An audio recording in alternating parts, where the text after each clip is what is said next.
ordinaire, un CDD chez Pôle emploi, où vous racontez la réalité du chômage, l'absence d'offres, la violence des gens, les insultes. Enfin, c'est un système kafkaïen, on peut dire, hein, où les employés sont aussi détruits que les chômeurs, finalement. Oui, effectivement, c'est ce qui m'arrive.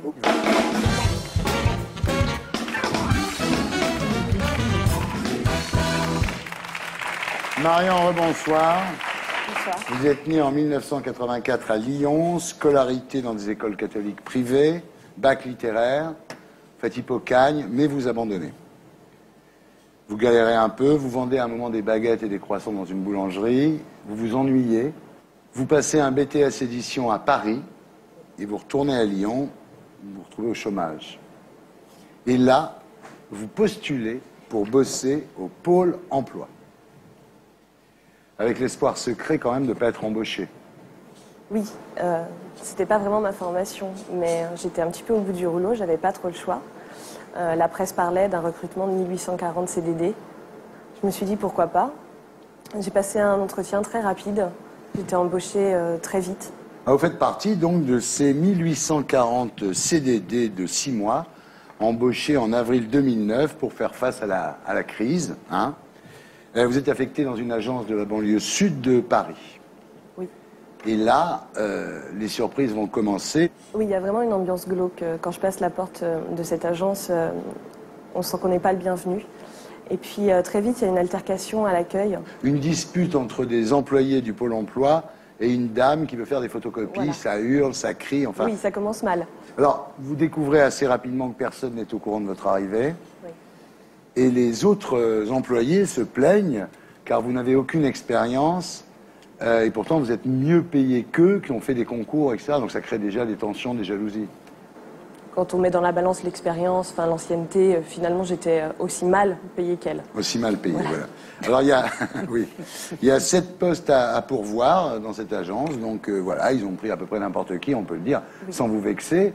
Mais Oui, vous n'aviez aucune qualification pour faire ça, quoi. Non, j'avais aucune expérience dans ce domaine-là, aucune formation, j'étais vraiment non qualifiée pour ce métier. D'ailleurs, vous auriez dû faire une formation. Devant la déferlante des nouvelles embauches, les formateurs n'avaient pas le temps. Enfin, il y a un sous-effectif chronique à tous les niveaux chez Pôle emploi. Donc même au niveau de la formation, c'était pas possible de me former. Alors en fait, ce qu'on apprend en lisant votre bouquin, c'est que cette fameuse fusion entre la NPE et les ACDIC n'est pas terminée parce qu'il y a des syndicats qui refusent de signer les accords.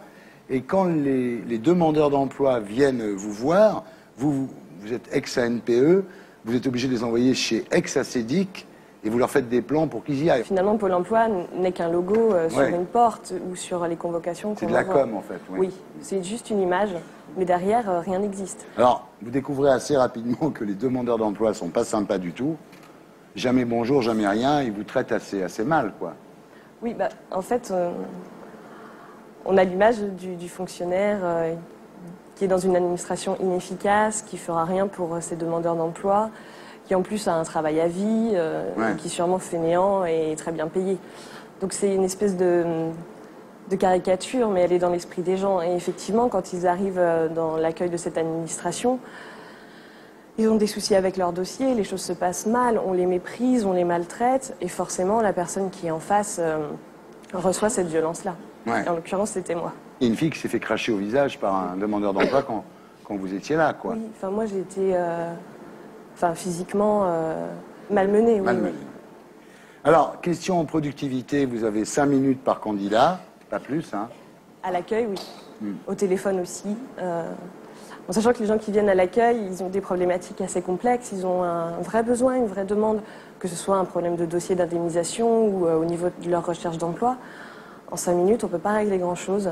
Ne serait-ce que d'écouter la personne et de comprendre ce qu'elle demande, ça prend déjà plus de 5 minutes. Donc les files d'attente s'allongent, la tension augmente. Oui, vous vivez dans une tension permanente.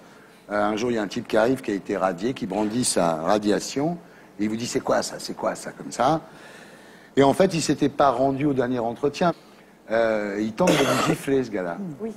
Il m'attrape par le bras, il me traite de salope. Et donc là, tout s'écroule. Enfin, moi, je ramasse mes petites affaires, je quitte l'accueil sans vraiment savoir où je marche. Mais là, je suis complètement seule. Je n'arrive même pas à aller voir mes collègues pour leur en parler.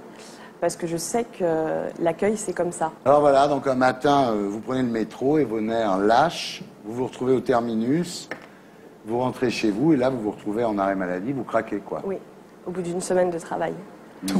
Oui. Vous êtes fragile d'habitude, non? Non, pas vraiment, mais ce moment, je m'en suis même pas rendu compte. Je me suis dit, bon, je suis malade, j'ai quelque chose qui va pas. Ouais. Je me suis pas dit, c'est Pôle emploi. C'est après que j'ai compris que c'était si violent. Alors forcément, on se dit, bah non, c'est qu'un travail, je vais y arriver, il n'y a aucune raison que ça m'affecte à ce point-là. On essaye de mettre des barrières, mais tout ça, ça tient pas. Vous n'avez pas tenu le coup et d'ailleurs, vous entendez, quelques temps plus tard, on vous dit qu'au Pôle emploi, de toute façon, tout le monde sait que 35 jours de congé, ça suffit pas, quoi, et que en fait, les gens qui travaillent là sont obligés de prendre beaucoup plus de, disons, d'arrêt maladie, puisque c'est pas des congés. Les méthodes de travail sont très bizarres, parce que nous, ce qu'on imagine, en fait, c'est que d'un côté, bah, y a des employeurs qui ont besoin d'employés, et de l'autre côté, des demandeurs qui ont besoin d'emploi. Et on pense qu'en fait, votre boulot consiste à comparer les demandes avec les offres, et à trouver l'offre qui va avec la demande. En fait, c'est pas ça du tout. Non, ce serait trop simple. La vocation de Pôle emploi, c'est de remplir des cases et de faire des lignes de chiffres. Ouais. De dire, on a bien reçu tant de demandeurs d'emploi, on a traité tant d'offres, on a rentré tant d'offres ce mois-ci dans le logiciel, mais c'est tout. Derrière, il n'y a pas de suivi. Mais les gens qui vont là, en fait, ce qu'ils veulent, c'est aller au Pôle emploi, ils pensent pas qu'ils vont trouver du boulot. Ce qu'ils veulent, c'est passer par là pour toucher les acédiques, non? Mais non, justement, c'est là qu'on se trompe. On a vraiment une image du chômeur glandouilleur qui veut juste toucher ses allocs et puis qui va se débrouiller tout seul. Mais c'est pas vrai, il y a plein de gens qui ont besoin d'aide pour faire un CV et qui savent pas à qui s'adresser et qui vont chez Pôle emploi. Et là, on a un vrai rôle de service public à jouer. Vraiment, c'est ça qu'il faut faire les CV des gens qui en ont besoin, tout simplement. Mais on n'a pas le temps. C'est kafkaïen.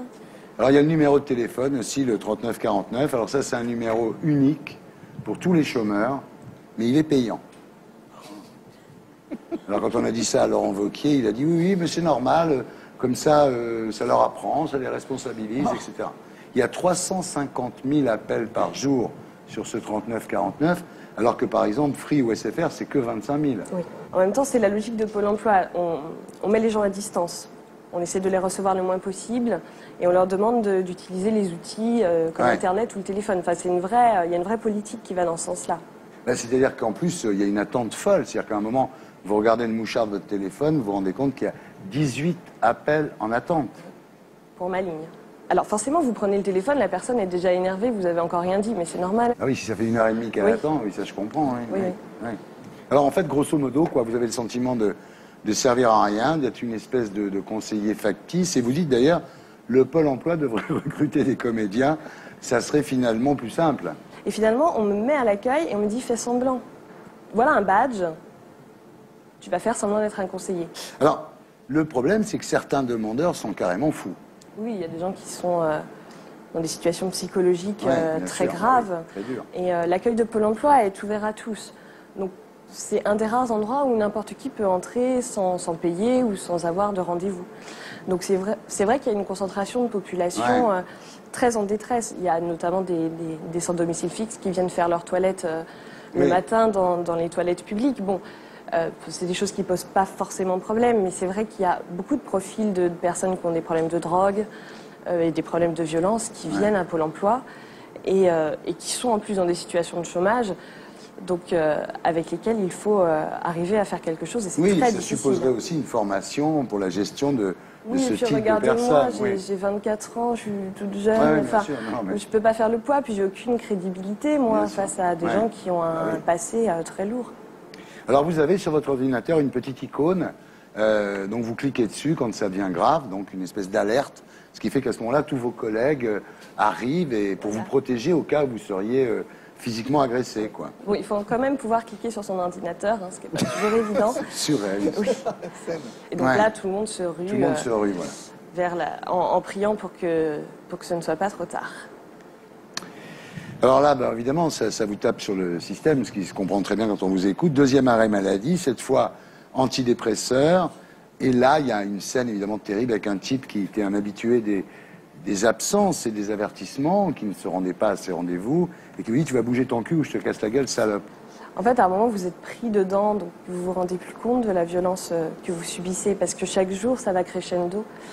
Mais ce jour-là, j'ai vraiment eu peur pour moi. Et, je me sens complètement vulnérable, il n'y a pas de collègues, je ne sais pas quoi faire et je m'enfuis littéralement de mon poste. Alors voilà, votre mec commence à en avoir marre parce que tous les soirs vous rentrez à la maison en lui racontant tout ça. Oui. Donc il finira par vous quitter d'ailleurs. Oui. Et je tiens à préciser que mon homme est revenu. Ce qui est une très bonne Quand nouvelle. quand on vous voit, on comprend. Il aurait été con de parvenir, franchement. Ouais. C'est gentil. Alors votre témoignage est très intéressant. Ce qu'on pourrait se dire effectivement, c'est que vous êtes très jeune. Est-ce que vous n'avez pas juste découvert la misère du monde à travers cette expérience? Moi, je suis une précaire, hein, donc je viens d'un milieu pas très aisé, mais j'ai du mal à trouver du travail. J'ai eu des fins de mois très difficiles. Puis je prends le métro comme tout le monde, donc on la voit la misère du monde. Mais cette violence et puis ce mépris que l'institution a pour les Français, ça c'est quelque chose que j'avais vraiment pas imaginé. Vous réagissez comment quand vous entendez ça? Je trouve ça très touchant et effectivement, les gens qui viennent sont certainement désespérés et ne savent pas que vous n'avez pas de formation. Marion a l'air de charmante et vraiment aimer les gens et vouloir les aider. Il y en a plein de gens comme ça, mais elle peut rien faire. Elle peut rien faire. Non, ce qui me frappe, c'est la difficulté pour les professions au contact avec le public. J'allais dire, c'est la double peine, dans le sens où il y a à la fois une peine pour celui qui accomplit sa tâche et la peine du public qui est en face, qui doit passer par cette administration. C'est un univers absurde, ce que mademoiselle a raconté, totalement absurde. On se demande pourquoi ça existe et à quoi ça sert. S'il y a très peu d'emplois qui sont trouvés, on ferait mieux de fermer. Voilà, merci de votre témoignage. Je vois que la bougie d'Amnesty International est pratiquement consumée. Je crois qu'après la prostitution, on va abolir la peine de mort et le chômage. Mergo, non? Abolir la peine de mort? Oui. Elle n'est pas abolie en France? Il y a plein de pays où elle n'est pas abolie. Oui. 58 pays dans le monde où elle n'est pas abolie. Voilà, vous voyez. C'était Salut les Terriens, mesdames, messieurs, avec Bertrand Blier pour Désolé pour la moquette, au théâtre Antoine, et le bruit des glaçons, toujours en salle. Isabelle Mergo, donnant, en salle depuis mercredi. Christian Estrosi, ministre chargé de l'industrie. Fabrice D'Almeida, chroniqueur dans la semaine critique sur France 2. Et donc demain soir, Afrique sur France 5. Voilà. Marion Bergeron, merci pour 183 jours dans la barbarie ordinaire chez Plomb. Merci à tous ceux qui m'ont aidé à faire cette émission. Je vous laisse avec le SAV des émissions, Roland.com. Et pour les abonnés, à 20h50, Bobby, avec Sharon Stone et Demi Moore, qui est un film absolument génial. Voilà. On se retrouve la semaine prochaine. Et d'ici là, sur canal+.fr, salut les Terriens.